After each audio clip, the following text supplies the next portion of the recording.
So back to our top story. Brett Kavanaugh says he will be there to testify first thing Monday morning. But as far as his accuser goes, the signals have remained mixed tonight. In fact, just moments ago, I was looking at something that says that they're still in discussions. They're still trying to get the parameters down for how this would work next week. Here now, Ben Shapiro, editor-in-chief of DailyWire.com and the host of the Ben Shapiro Election Special, which starts this Sunday at 8 o'clock Eastern, right here on the Fox News channel, which we are all looking forward to having Ben with us through the midterm. Ben, good to see you tonight. Thank you very much for being here. Good to see you. I know you talked a lot on your podcast yesterday, about what you see as a lot of injustice that feels inherent in this. In terms of how this whole thing has been approached. And there's a lot of questions that are being raised tonight about who might have sort of jumped into the fray to help this woman and to get involved in her case and what their motivations might be.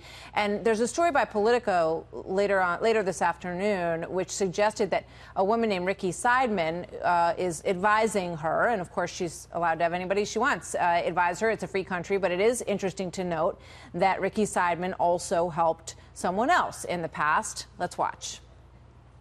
On September 6th, Ricky Seidman called me. She told me that she knew someone who worked on the Senate Labor Committee, James Brudney, who would have information, who had worked in the areas of sex discrimination, and that he would be able to give me some indication of the law. What do you think about that, Ben?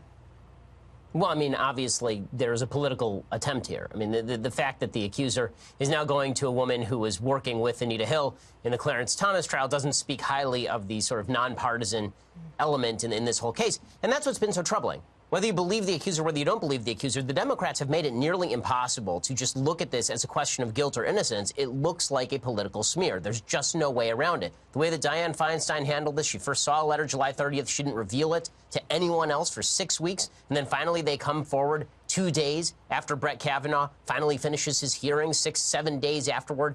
That's when we finally hear the entire story. When she first referred the story, she didn't actually give the name of the accuser. She didn't give what actually happened. The accuser still can't give a date or a time as to when this happens. Makes it incredibly difficult for Brett Kavanaugh to even defend himself. And meanwhile, you got Democrats saying, well, we want to hear her story. And then the minute Republicans say, well, why don't you just bring her, like in front of our committee so we can hear her story, then Democrats say, hey, that's sexist. It's sexist to want to hear her story. So if they don't hear her story, it's sexism and silencing her. If they do hear her story, it's sexism and silencing her. Somehow they're bullying her. And then they throw it in front of the FBI, as though the FBI is some sort of magic time cop. They've offered her, a private anything she wants, really. However she wants to convey her information. They've said they'll go to California.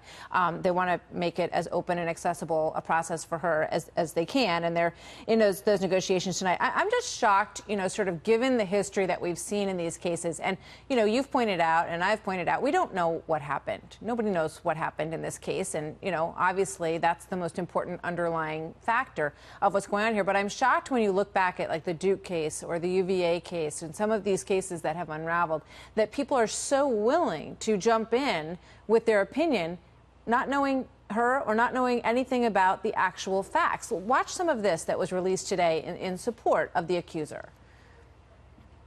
He should not be confirmed. He should not be confirmed. He should not be confirmed.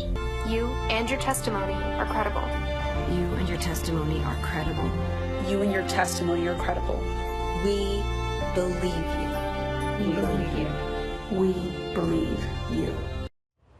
Ben.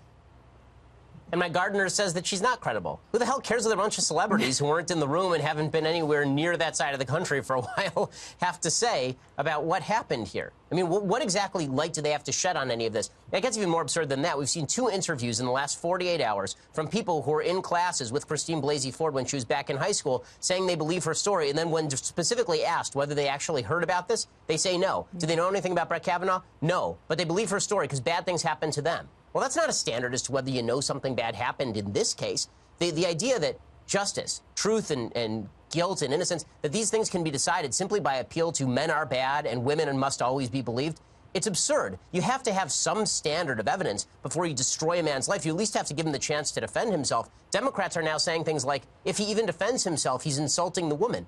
Anna Marie Cox, over at Wonkedon on MSNBC, she suggested that it doesn't really matter whether Brett Kavanaugh is guilty or innocent. What really matters is whether he feels this woman's pain. Yeah. Well, if you're Brett Kavanaugh and a woman just accused you, in your opinion, of sexually assaulting you falsely, sexually assaulting her falsely, are you really going to be sitting there thinking about her level of pain? Or are you going to be thinking, I need to defend myself. I have daughters. I have a wife. I have a life. This is all insanity. And again, it's demonstrative of the fact that if we really wanted to get to the truth of the situation, if Democrats really gave one crap about this, what Democrats would be doing is putting this woman in front of a hearing, calling whatever witnesses they could, and then they would be attempting to bolster her case. They wouldn't be hiding her and then suggesting that any questions to be asked are somehow undermining the justice system.